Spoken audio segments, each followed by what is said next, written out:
and welcome back to another episode of Universe Mode with Yeet freaking Rollins, Visionary, your boy. Welcome to NXT. Gonna see what Jonny One is up to this week. After Halloween Havoc, we start with the announced team telling us we have the two title matches tonight. Corey's glazing El Numero Uno, and Saxon is agreeing with Corey, saying how Jonny One was the only guy from NXT prepared to defend his title, and Corey tells Sax, well, he has to do it again tonight. And speaking of the man, here he is kicking off NXT tonight, and it seems he has something to say after his big Halloween Havoc win and a title defense here tonight. And basically what he tells us is Dark State, they almost came through with what they tried to say, but his record is still positive. Kenny is still a cunt, and he's still NXT champion.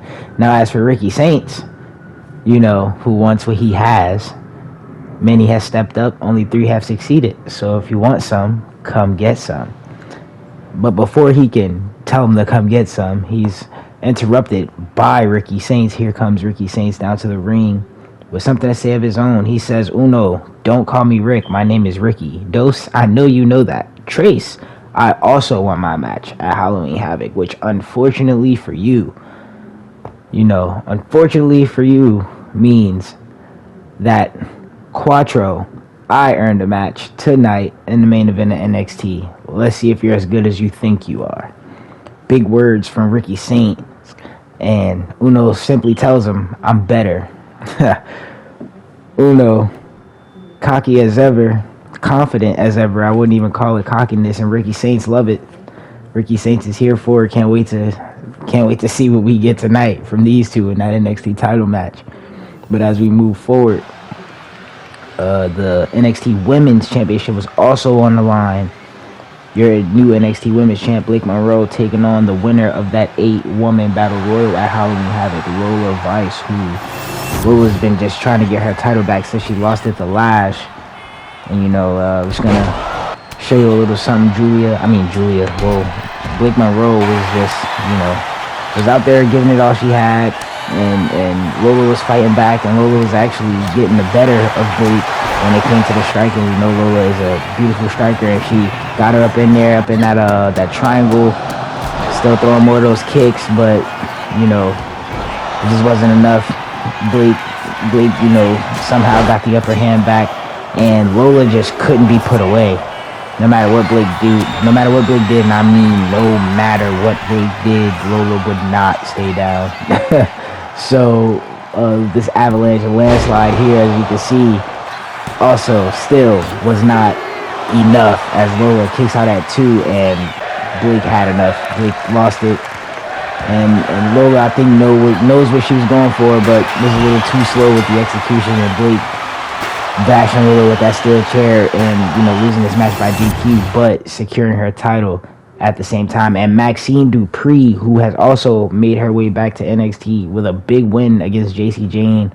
I'm just showing the results because I guess I forgot to record it, and yeah, so I'm sorry for doing Maxine dirty, but we're gonna fix that later on in the series. Like I said, I'm trying something new, trying to show you guys the whole show a little bit and fix my pacing. And back to Dark State, as Jonny Uno mentioned them earlier, they almost got the job done. At Halloween Havoc last week, with Cutler James becoming your new North American champion, and the two big men, Osiris Griffin and Dion Lennox, are now your NXT tag champs after defeating the Rascals. And Saquon Sugars was not able to get it done against Jonny Uno, but maybe they can tonight. The two big men have a tag team match against Chase U, Duke Hudson, and Andre Chase, being accompanied to the ring by Thea Hale, and just looking to right that wrong, and they did. And this was important to me, because if you look here, it seems Sugars is like on the outside. Cutler's doing a lot more of the talking. He's more in the middle and, rallying the guys. Cutler is looking more like the leader of the Dark Suit to me now. That's interesting. We'll get back to that. But as we're now joined after that match, we were joined by our NXT GM Ava, who had a Survivor Series. I mean, not a Survivor Series. What am I talking about? Who had a announcement about the draft and how NXT has made their first pick, basically. And this guy isn't the easiest guy to work with, she says. But here he comes, Logan Paul. And what an amazing signing. And Logan says he's not easy to work with. Really, tell me again why I'm not competing in the main event for the NXT title. Tell these people how we signed my NXT contract 2 weeks ago and I have yet to debut in a match. Ooh, because Ricky Saints earned his shot at Johnny One's title, and I'm the GM. I'm not an enemy you want to have. That being said, you don't make the rules around here. I do. And Logan just says, watch me. I don't know what that means. A very quick exchange, but not the best exchange. Not what I was expecting from, the guy. I guess Ava kind of stuck her neck out to get here, but Cole says, what a statement made by Logan Paul. Saxton wonders what Johnny One thinks about the Maverick, and Corey says if Johnny One is smart, he's more focused on Ricky Saints than Logan Paul. But Josh Briggs and Jasper Troy is next, as we see big Josh Briggs making his way down to the ring, and he's just blasted from behind, by Jasper Troy, and these two men just brawled it out pretty much. The match started, but the ref really had no control over this the whole time. They were just doing what they wanted, but Jasper Troy had the clear upper hand in the beginning. Obviously after the cue shot, Briggs was fighting back though. The crowd was loving it. Briggs got his in a little bit as well.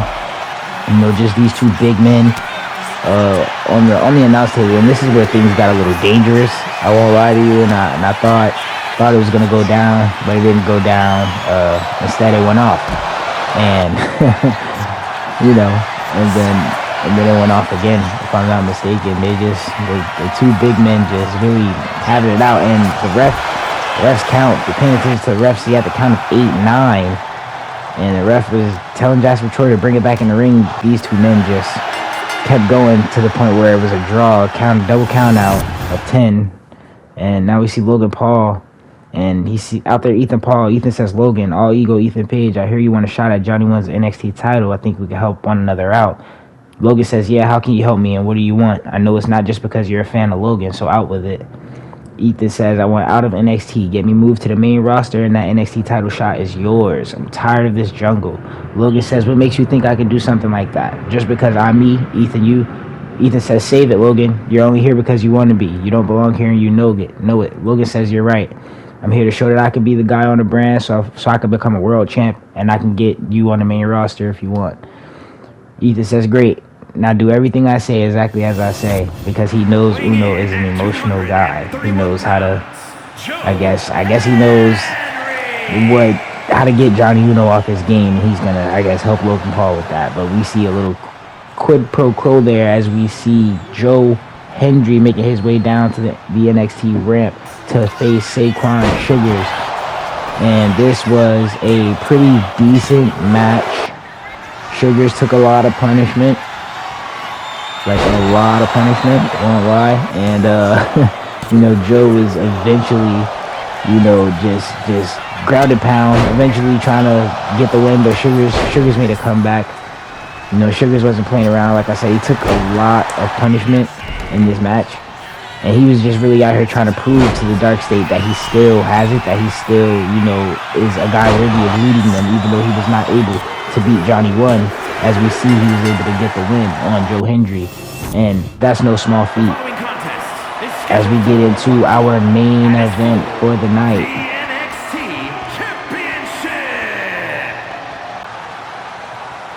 Ricky Saints out here looking to punch his ticket and prove that he can be not only the face of this brand and the man on NXT, but to prove that he can be the champion that he's been setting out to become since he's gotten here. We see Ricky in that Jasper Troy feud. He was it seemed like he was stuck in forever. just a couple months ago. Finally got out of that. It looks like Troy's gonna feud with Briggs, but Ricky's just been fighting for it, and against this man, the man that only 3 men can truly say that they've beaten. Your former TNA World Champ, your former 2-time TNA World Champ, but your current NXT Men's Champion. I think he's like maybe 100 days in on this NXT Championship reign, or like 90 to 100 maybe. And you see still with that broken nose that he suffered from the V-trigger at the hands of Kenny Omega at Bad Blood when he lost that TNA World title. Still just rocking that carbon fiber mask. And we saw him at Halloween Havoc when he dressed up like the Fiend. He had the Fiend mask on. Instead, he's back in that carbon fiber mask, and he's back in those American Dragon style boots as well. Your NXT champ has just been walking around here with a different swagger lately, if I do say so myself. That loss to Kenny really, it's like it woke him up. Like he took the loss to Vikingo, and I don't think he really took that loss serious because it was a count-out loss. He wasn't pinned. And then he took the loss to Seth, and you seemed like the seeds being planted, but now after that loss to Kenny and dropping his title, you can tell it's really taking a toll on the champion. He's been trying to take everything a little more serious and being a little bit more confident in himself and sure of himself, and showing the world that those losses aren't defining him. He's not letting those losses make him think any less of himself. He's still on numero uno as this match is off, and Ricky Saints comes out the corner hot, trying to prove that he can do it, trying to prove that he can be the champion. He's championship material. He's just as good, if not better, than Johnny or Logan or anyone else.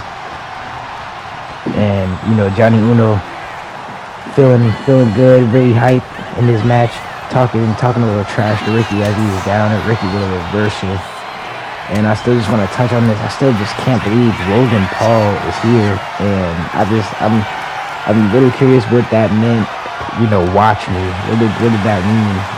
Able to pretty much just tell Logan, like, look, bro, you don't limit the rules around here. Like, Logan's upset. Apparently Logan's been here for 2 weeks, and we're just now seeing him now, and Logan's upset that he's been around for 2 weeks. I guess he wasn't at Halloween Havoc. He wasn't a part of this match here that we're watching. This match is starting off pretty good, if I do say so myself as well. But he's upset he wasn't just awarded or rewarded these things, NXT Championship matches, PLE, appearances or whatnot. And it was like, look, bro, Ricky Saints earned this shot. Like, he's been here, he's been putting in the work. You just got here. Yes, it's been 2 weeks. Yes, you didn't do this, you didn't do that. But in her defense, I mean, there's things going on. She can't just stop stuff. She can't just make a guy like Ricky Saints get to the back of the line after he's earned, he's fought his way to the front of it. She can't make a guy like this way. She could have, I guess, maybe added Logan to that triple threat at Halloween Havoc, made it fit a full way, but maybe that wasn't a part of the plan either. Who knows? She's the GM for a reason. As Johnny goes up for that Uno in the win and gets nothing at all. And him and Ricky Saints really just going back and forth, as Ricky basically tried to come out early and just tell Johnny, like, look, bro, I got your number. Johnny went with that big knee to the face from that, right out of that powerbomb combo. That was just nasty, I ain't gonna lie. Ricky back on the offensive, though. After that knee just bust Ricky open. And I think Ricky's gonna take it old school here. Yep, Ricky's definitely gonna take it old school here. Carving it down, taking it old school, shades of The Undertaker. A little bit of that. Big elbow drop, another big elbow drop, and a last big elbow drop. And yeah, I don't know. It's crazy as we get the reversal by Jonny One to see Logan Paul even here, and I guess to come onto NXT and make that kind of a statement, knowing the first night here, Logan Paul's never been NXT. I don't even think he's ever competed on NXT, so for him to come like that on his first night is just insane. And I don't know, I do wonder what the champion thinks about that, if he even seen it, if he was even aware of that even happening. And then we seen him talking out there with Ethan. That also can't be good news because Ethan's another one. You know, Ethan kind of has it out for Ricky Saints. I can't say too much about Johnny, but he definitely has it out for Ricky. Is they both miss everything. Johnny was looking for that bug shot. I guess he had it lined up horribly, and of course he missed. But Ricky back on the offensive after Johnny completely botched the buckshot lariat. Ricky big power slam as he's looking to take advantage. Ricky up to that second rope and trying to get Johnny One on his feet here. Before he get hit. I don't know what that was, but it was effective. Johnny One's down. 1, 2, 3. Kick out at 2.5, and Ricky almost just got Johnny One. Not gonna lie, so it looked like he almost got it. Johnny One with the counter. Ricky was looking for maybe that big finish, and that's a big trick shot into the Uno. The Johnny Rana as he goes into the cover. 1, 2. Saints stays alive, kicks out at 2. And this match has been a lot better than I was expecting. I won't lie. Ricky Saints definitely making Johnny One earn it here. He was looking for that sliced bread. Big reversal by Saints. And Saints has just, he's just studying game tape, because Saints has definitely had an answer for a little bit of everything that Johnny One has tried to, put on him and give him here. And Saints with that, after that big super kick, just lays Johnny One out. He's trying to get him back to his feet. And I don't think that was great, because you see Johnny One came with that reversal. King is a reversal with Johnny One low key. As he's now in the corner looking for that Bisacco knee. Oh my God, and that's got to be it. 1, 2, kick. Oh my, Saints is, say what you want, Saints is definitely showing some heart out there. And Uno staying on the attack. Smart by Uno. Saints with a big reversal here. Uno sidestep Saints, because that could have also been bad. What is Uno looking for here? Kinshasa. Can he keep Saints down with that 1, 2? Kick out at 2. Saints just won't stay down. Uno's trying to figure out, like, what do I have to do? Uno out on that apron. He's going for it. Is this the phenomenal forearm? He's looking for her big missile drop kick. Right back into the cover. Uno, 1, 2. Kick out at 2 again by Saints, and Uno frustrated a little bit. Uno can't understand it. Uno talking trash, trying to tell Saints to stay down, maybe. I don't know. Saints with a roll up. Saints still have a little bit of life in him. 1, 2. Uno kicks out. Uno gets him into that combo of his own. 1, 2. Saints struggling. This might be a 3. Oh! Johnny Uno defends his NXT championship. Just barely defends it. Might have stole one on Saints being 100. And what is Logan Paul doing out here? Logan Paul just attacking Ricky Saints after the match. And Uno coming in for the save. Big right hand, another big right hand, 3 big right hands, and he sends Paul out of the ring. Uno is on fire. Now, I really don't know why Logan Paul was out here, but we'll have to find out next week as we are running out of time. Johnny One makes the save for Ricky Saints. Thanks for watching. Like, comment, subscribe.